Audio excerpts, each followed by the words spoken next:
This for me had one of the most inspiring and gritty and hard to watch scenes in all of One Piece so far. But before we get to that, let's talk about the episode as a whole. As we know, Wapol in the last episode caught up to Luffy, Sanji, and Nami, and tried to basically take out Nami and Sanji because they were weak, they were sick, they couldn't fight back. And again, that just goes to show how much of a coward that Wapol is. The fact that he tried to take out the two vulnerable people, the ones that couldn't fight back. He has a thing against sick people, I'm pretty sure. And I love the fact that Luffy just walked straight past him. Like, he didn't even pay him any sort of attention until Wapol actually attacked them, because he had more important things to attend to than, entertain this fucking guy. And I just know the egomaniac that Wapol is absolutely ate away at his soul. Do you know what I mean? He even made a new law when, in that moment, where if anybody ignores the king, they must be executed, which again just goes to show how much of a piece of shit that guy really is. But either way, Wapol and his subordinates actually got beaten up by the bunnies, after Luffy saved one of them. I assume it was quite an important member, or maybe it just showed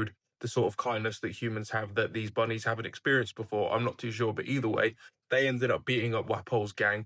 At least let them escape. It let Luffy and Sanji and Nami continue their journey. But later on in the episode, we did see that Wapol and his subordinates did manage to overcome and defeat the bunnies, which upset me. It made me hate them even more. When an animal gets hurt in a show, it makes me hate whoever did it about 1,000,000 times more. So these guys need to go down quick time. Back in the village of Bighorn, a bunch of Wapol's subordinates are not letting the villagers get to Dalton's body, which is currently under the avalanche. He's potentially unconscious because, they're under Wapol's orders, essentially, and they won't do anything to upset him. It doesn't even seem like they want to work under him. They're just a bit scared that if they don't, they're going to be killed, pretty much. It seems like a lot of people who work under Wapol are just scared of him, pretty much. Similar to, like, Captain Morgan and stuff like that. Then Zoro shows up with no shirt on after, because he's a fucking maniac in this environment, and absolutely destroys them all. He even uses a move called, like, Hawk Slash or something like that. I don't know if that's, like, a reference to Mihawk or, like, a homage or something like that, or that's just the name. I don't know, but I love when Zoro does stuff like this, just shows up,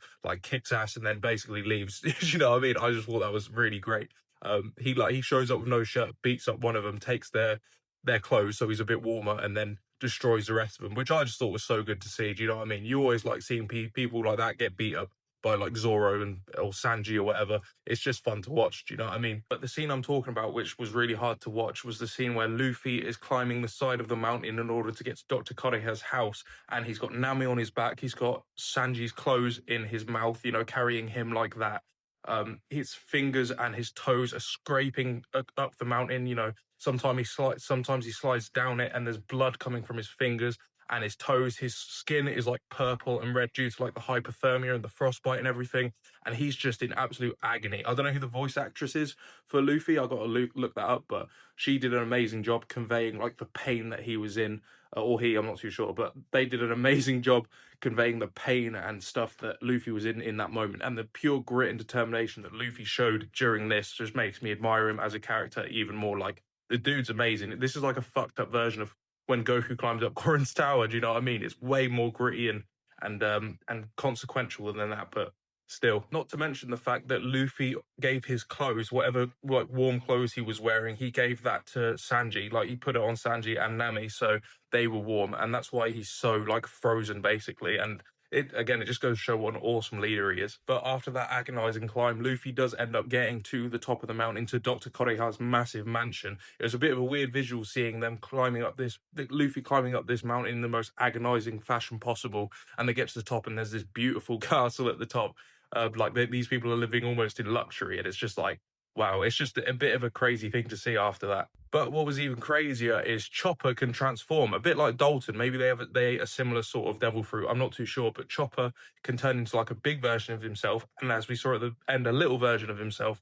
So he's more than just like a reindeer. He's actually Dr. Koreha's assistant. Maybe he's learning from her or something like that. But there's some sort of relationship there in terms of, like, a teacher-student thing, I'm pretty sure. But Chopper looked absolutely terrified. When Nami woke up after, Chopper treated her, and he was in his little form, he looked absolutely terrified. I don't know what that's about. Maybe he's scared of humans. Maybe humans did something horrible to him in the past. I'm not too sure. But he seemed petrified when Nami woke up. Or maybe it just startled him. I'm not too sure.